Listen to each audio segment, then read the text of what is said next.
All right, presidential election. We did the primaries. We talked about the primaries. You got primary elections, which weed out the candidates and get them down to one. Oh, wait, I don't remember. We watched the video. We watched the video. Yes. It's the first, yes, Delegos. You gotta get them down to one per party. I think we need to show them that video. Did we miss something? Yeah, weed them out. Y'all missed the funny video. So in the spring of election year.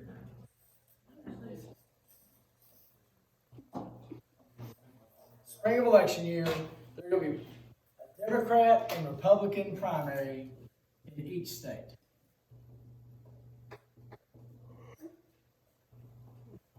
We gotta get them down to one per party. We did the Texas Democratic primary. Me and Jimmy and Diego. Oh, yeah. Talk about that. So however you do, whatever percent you get in the primary election. So like, I got 5%. I got 5%. And Diego got like what, 33%. Yeah. This determines your support at the national convention. But they spread these out throughout the spring. We get to early summer. We will have state party conventions.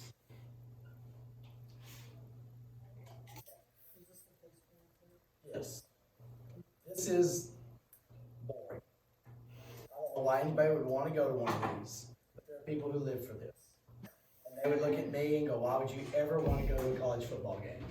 And that's fine. We need all kinds. But yeah, the face painters. Did we tell you all about face painters?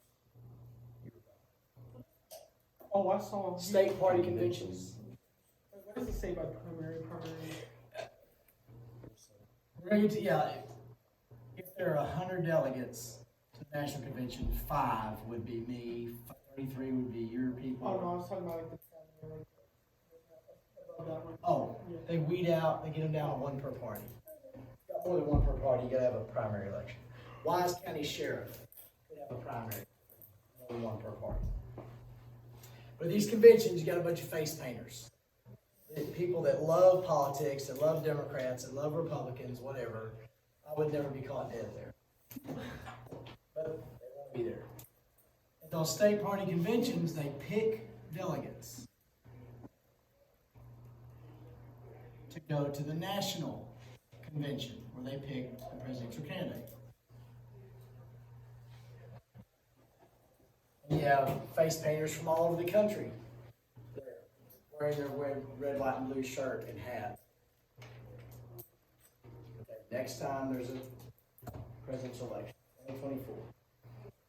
I want you to watch a little bit of the national convention. Little one.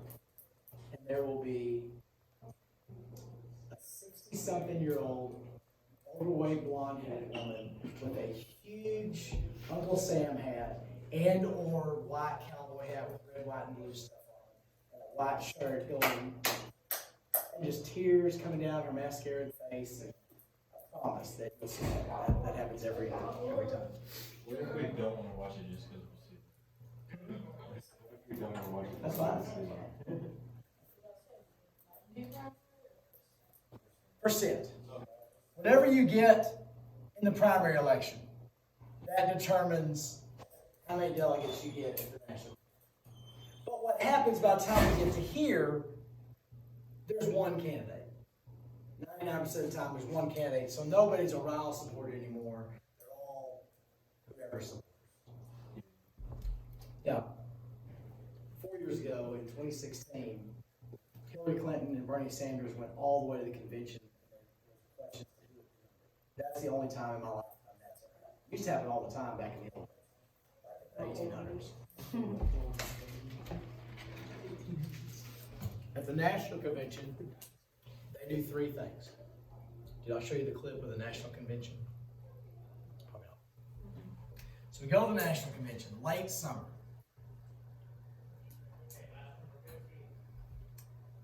In the national convention, when I was growing up, there was 5 TV channels. There was CBS, NBC, ABC. There was the Sesame Street channel. And there was the cartoon channel that showed cartoons and Three Stooges in the morning, and then I Love Lucy and Dick Van Dyke and Big Legacy at night. Whenever the convention was on 3 of those channels, was the convention. You couldn't get away from it. At least you could still watch Looney Tunes. It wasn't Looney Tunes on then. And I'd have every once in a while they had a dumb show. And I was like, and and the Sesame Street channel sure had a dumb show on at 7 o'clock at night. So, it was crappy. Late summer, you got the national convention. I'm just gonna say NC, national convention. They do 3 things. Number 1, they officially pick a candidate.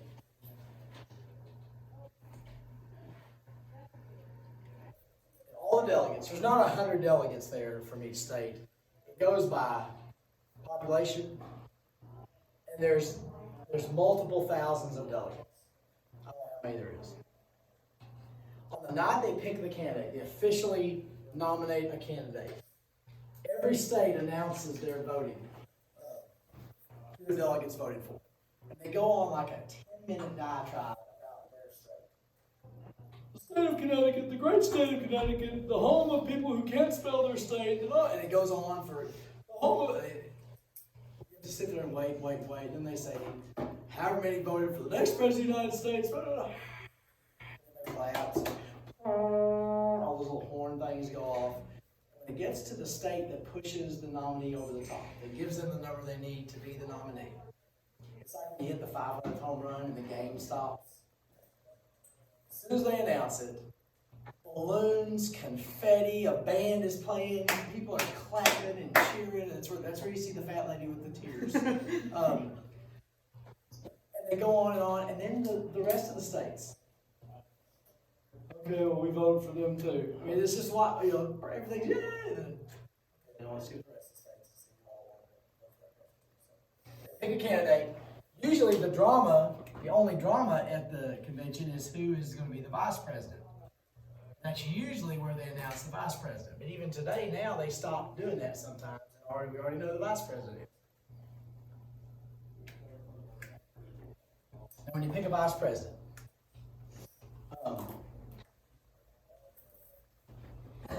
let's say Brinley's presidential candidate. Okay? She has no Washington experience. She's a young female. What kind of person would you pick for vice president? Just like you? Hold up on the shit. The old white guy. You want to find, you would probably want to find someone with Washington experience. Probably a minority. Which, should that matter? No, but it doesn't. You pick someone different than you that brings in other votes.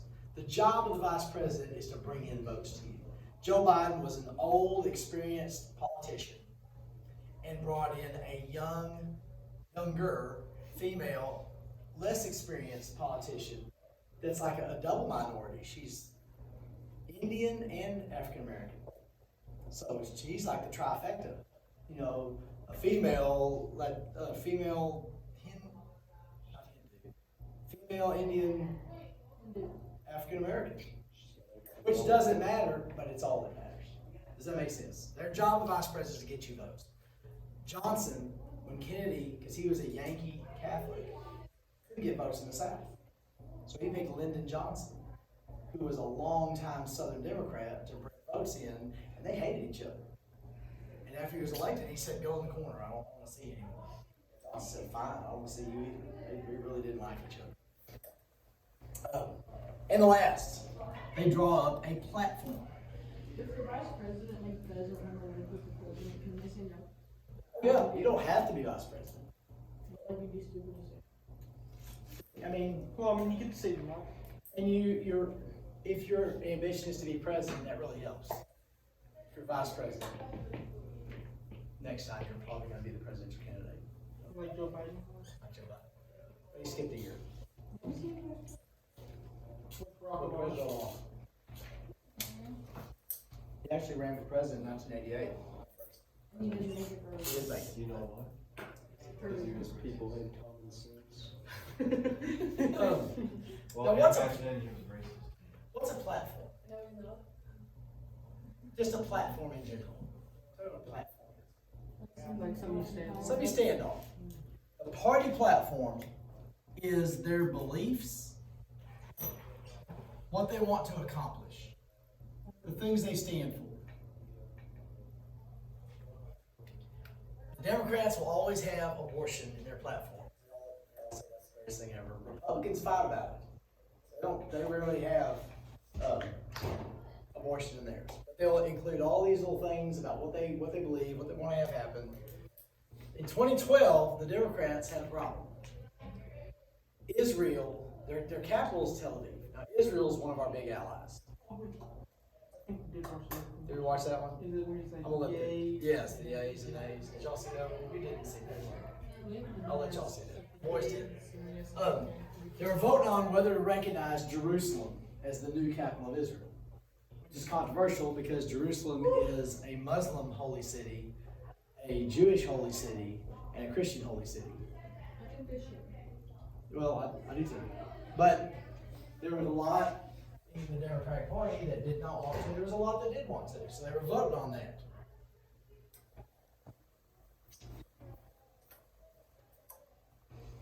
And this happened. Oh, crud. Yeah. Help for us. Yeah.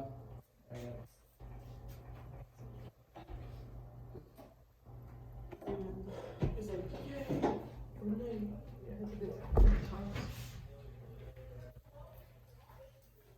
It doesn't matter if that's there. Changed their party platform to include language supporting Israel, with Jerusalem as its undivided capital. This is what happened next. The matter requires a 2/3 vote in the affirmative. All those delegates in favor say aye. All those delegates opposed say no. In the opinion of the, let me do that again. All of those delegates in favor say aye. All those delegates opposed say no.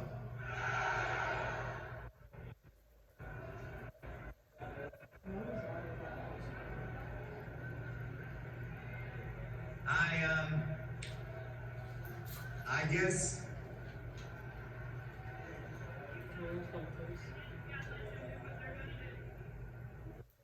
I'll do that one more time. All those delegates in favor say aye.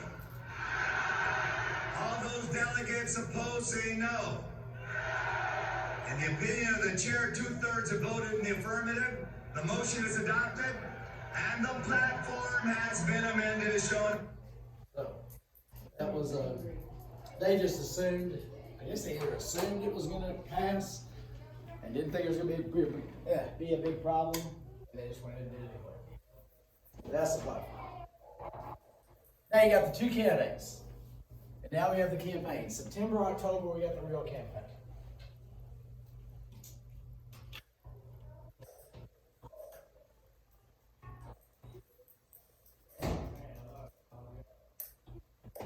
So they sit down, both candidates, and there are like 20 people running for president. Only two of them have a chance. You talk about third-party candidates.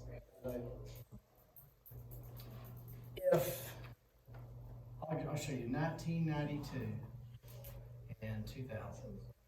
1992, you had Clinton and the first President Bush. A guy named Ross Perot. His son built the American Airlines Center. Ross Perot was an independent. He was a businessman. I voted for him because here's everything I wanted. A businessman that's not a politician that can get things done. He got 12% of the vote. No, it's just for you to look at. President Bush, conservative Republican, got like 40%, And Bill Clinton got like 41%.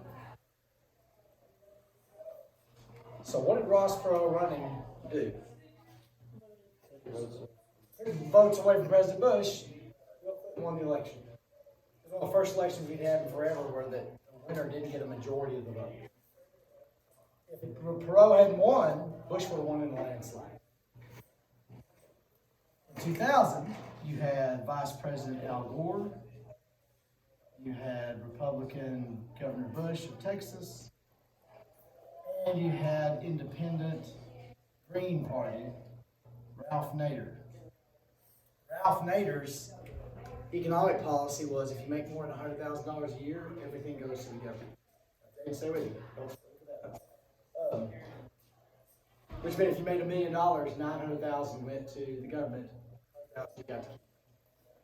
Make $150,000, $50,000 went to the government. $100,000 you got to keep. You got 3% of the vote. Took away from Al Gore and Bush. And anytime a third party candidate gets votes, it means the other side wins. And a lot of times, the third party candidate's the best candidate, but the Democrat or Republican is the only one that has a chance to win the national. So I'm not saying don't vote for a third party candidate, but you're really voting for the other side if you. That makes sense. So now we get to the campaign. Both candidates sit down with maps.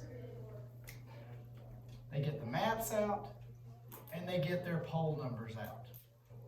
Every candidate, each campaign pays companies to poll voters in all questions, or all states, and ask questions and figure out who you're going to vote for.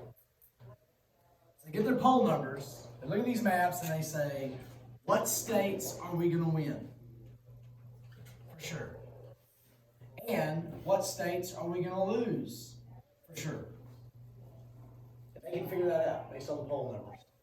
Are they going to spend any money in these states? No. They're not going to waste campaign money in states you're going to win or states you're going to lose. And you figure out what your electoral votes are right now. You got to have 270 to win. Say you got like 138. We got to have 58, 79, whatever more electoral votes. So you look at the map and you figure out what states can you win to get this number. And that's where you spend your money. And those end up being the swing states.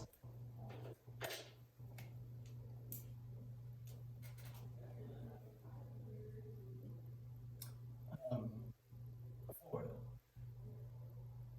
Pennsylvania. It's turning into like Colorado. And even kind of Michigan, which really doesn't make sense. These three for sure. They each have like 20-something electoral votes, and they're always 50-50. They're always close. So like I told you, next election season, you'll hear about all the presidential candidates being in Iowa. Before the election, you'll hear about all the presidential candidates being in Florida, Pennsylvania, or Ohio. That's where they'll be. But does this idea make sense? They got to figure out how many states do we need to win to get this number. That's where they spend their money. California. Because they have more people. They got millions of people. They're the most populous state. They're losing population. Texas is gaining population.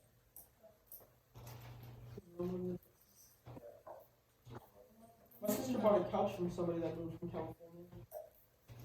Most of the people moving from California are not extremely liberal. Otherwise, they wouldn't move. Okay, now at the bottom. Why? Why is being president the worst job ever?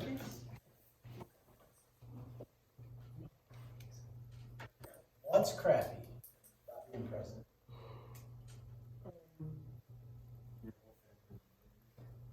Your life is over. Not only yours, imagine who Who does Al Qaeda want to get more than anybody in the world? Bush. President Bush's grandkids. Wouldn't that be a way to destroy President Bush mentally and physically? Let's get his grandkids.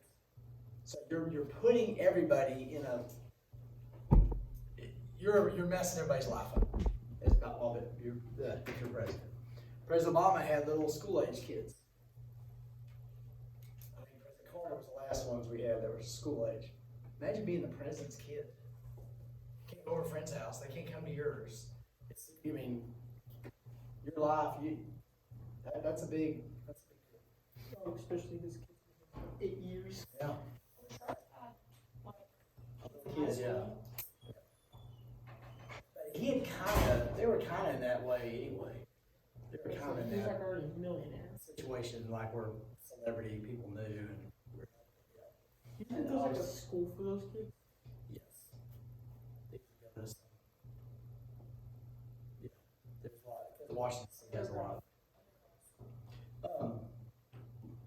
Can you go get a Slurpee if you want to? No. Everybody says, well, you have somebody bring you one. It's worse than somebody bringing you a Slurpee that's all melted. Or you can have a Slurpee machine put in your house. Now, and you do get to personalize the White House with a couple things. But that becomes your prison. You just can't go. President Bush, let's do one more thing. Life's over. Are you ever done? No. Even when you do some huge thing, you're done never. How about that? Never. You do this thing, they have to move, there's 50 billion other things you gotta deal with. If you're on vacation, presidents go on vacation. Are you on vacation? No, you're just in a different place with crap coming at you all the time. President Bush's favorite times as president was when they go to the range in Crawford and the Secret Service would set up the perimeter and then they say, yes, Mr. President, you can go. And he would drive his truck just around the range. Just drive it. Because it was the only time he was free. It was the only time he got to decide what I want to do. Go where I want to go. Are you ever right? No. You're never right. No matter what you do, 50% of the country hates it. And they let you know about it. And no matter how thick-skinned you are or how tough you are, that would get old. And that would get on you. You know? You'd like to be right every once in a while. And you get $40 an hour, which is good for y'all, but it ain't worth it. We pay the president $400,000 a year, which is good money for you, but that job is not worth $400,000 a year. If you could be president, you could be CEO of some company making millions and playing golf every afternoon and go on real vacations. Don't worry about anything. All right, I'll tell you, that's the last writing we're going to do. I'll tell you a couple stories.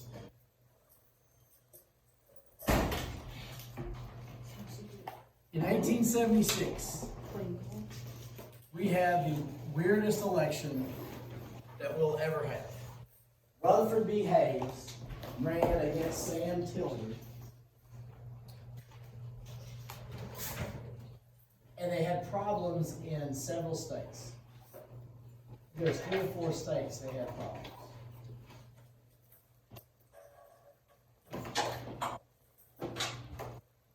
Results of the election remain among the most disputed ever, although it's not disputed that Tilden outpolled Hayes in the popular vote.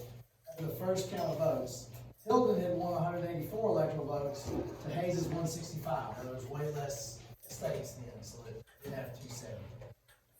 With 20 votes from 4 states unresolved. In Florida, Louisiana, and South Carolina, each party reported the candidate had won the state, while in Oregon, one elector was replaced after being declared illegal for being, quote, an elected or appointed official. The question of who should be awarded these electoral votes is a source of continued controversy. An informal deal was struck to resolve the dispute, the Compromise of 1877. All 20 electoral votes were awarded to Hayes in return for the Democrats conceding to Hayes' election The Republicans agreed to withdraw federal troops from the South, ending Reconstruction. So it was a deal. The Republicans said, give us the presidency, we'll end Reconstruction. The Democrats said, okay. So that's how that one was solved. They made a deal. They made a deal. Now in 2000,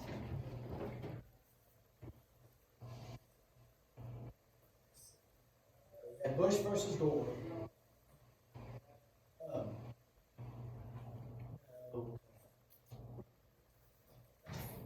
Election day afternoon, about 5 o'clock in the afternoon, CBS News came on and said, we are calling Florida for Gore.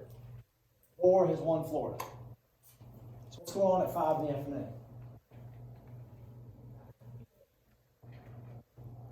Get off work. What are a lot of people going to do when they get off work on election day? Go vote.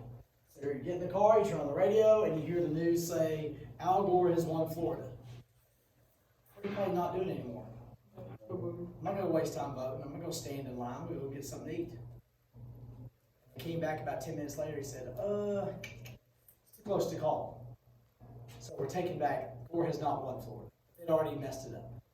So it was messed up to begin with. And then throughout the night, all the other states were final, but Florida was still too close to call. Woke up the next morning, Florida's too close to call. They started doing recounts. In Florida, their ballots, when I was a kid, you'd vote for the All-Star game when you go to Ranger games, and they had this computer card that had all the players, all the teams on there, and you would punch out a little hole. They're called chads. I only know that because it's 2000 election.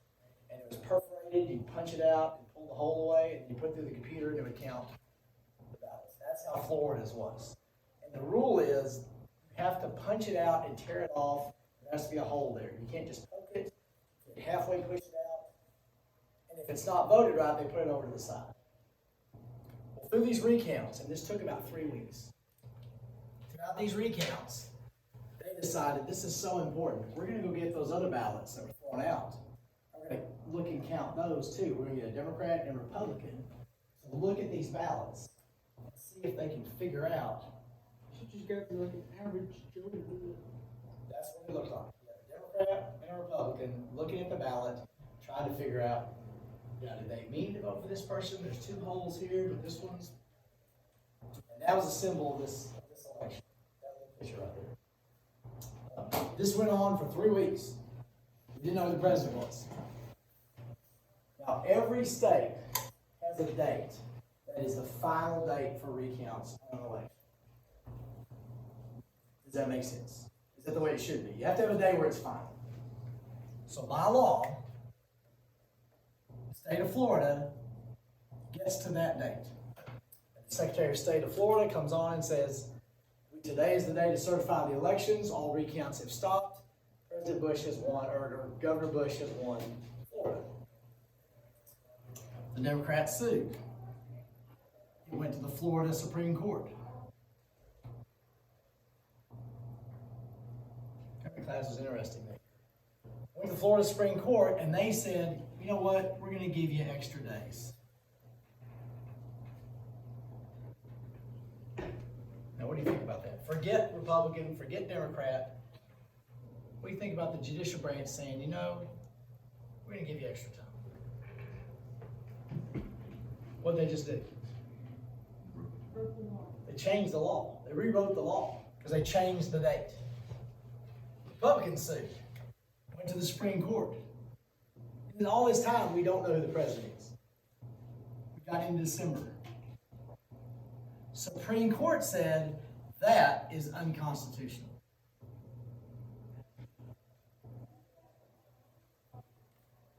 Take politics out. That makes sense. Because the courts cannot change a law. Here's the problem. The vote is 5-4. And these 5 that voted yes, it's unconstitutional, were put there by Republican presidents. These 4 were put there by Democratic presidents.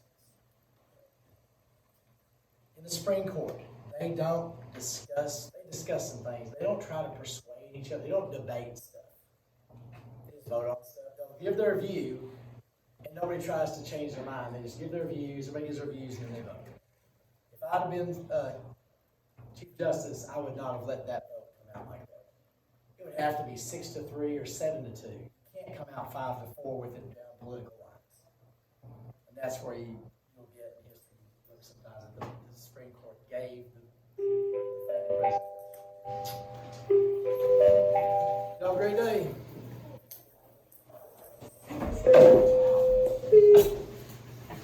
Teachers, at this time, please make your way to the main gym for the assembly. Teachers and students, please make your way to the main gym for the assembly. Thank you. I hate this. Nobody listens. Everybody's.